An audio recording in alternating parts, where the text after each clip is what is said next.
Viva! Viva! Viva! Trade Unions for Energy Democracy, also known as TUED, has been busy advancing the fight for a public pathway to a just energy transition. Here are a few highlights from 2024 and early 2025. 2024 started off with an expert testimony in the Indonesian Constitutional Court by TUED's Sean Sweeney that helped the unions there win a legal victory. By November, the court declared recent neoliberal laws and regulations designed to privatize Indonesia's electricity system unconstitutional. Moving forward, efforts will continue to build broad-based support for a public pathway in Indonesia. In May 2024, Latin American and Caribbean union leaders, researchers, and progressive government representatives assembled for a 3-day, 100-person meeting in Bogota, Colombia.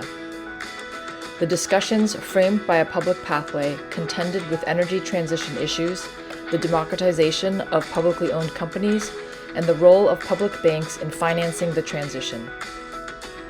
At the meeting, the Red Kapu Regional Research Network was formed and has since produced their first report and are now working on new projects. In July 2024, more than 50 union leaders from the Asia-Pacific region gathered in Bali, Indonesia. The meeting opened with the acknowledgement that the rapidly growing demand for energy in the region is primarily being met by fossil fuels. Participants analyzed the state of energy transition in multiple countries and began developing strategies for a publicly led transition across the region. A task force on the issue of a coal phase-down was proposed and is now meeting to develop a public pathway approach to the matter. In Bali, TUED piloted the Women's Leadership Project for a Public Pathway initiative.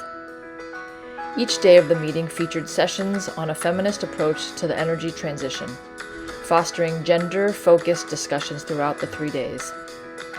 A TUED report titled Mapping a Public Pathway for Europe's Energy Transition was published in September 2024 and discussed at the European Parliament in Brussels. To read the report, scan this QR code. 2024 ended with an unprecedented intervention at COP29 organized by TUED, in which over 100 Global South unions signed onto a statement that joined the demands for adequate climate finance with a public pathway approach to decarbonization. February 2025 marked the second interregional TUED South meeting in Mexico City. Hosted by Mexican energy unions and allies, the gathering of 120 union leaders and allies from 35 countries reflected the growth of the TUED South project and the global momentum for the public pathway. Green industrial policy, technological pluralism, a feminist public pathway, COP30, solidarity with Palestine, and Global South leadership were among the issues and opportunities raised with related activities and discussions planned for 2025 and beyond. While in some places in the world, there are efforts to reverse laws and regulations addressing climate change, the trade unions and allies in the TUED network continue to lead us forward in defending and extending public energy systems. We hope you'll join us too. For more information and to support our work, go to tuedglobal.org.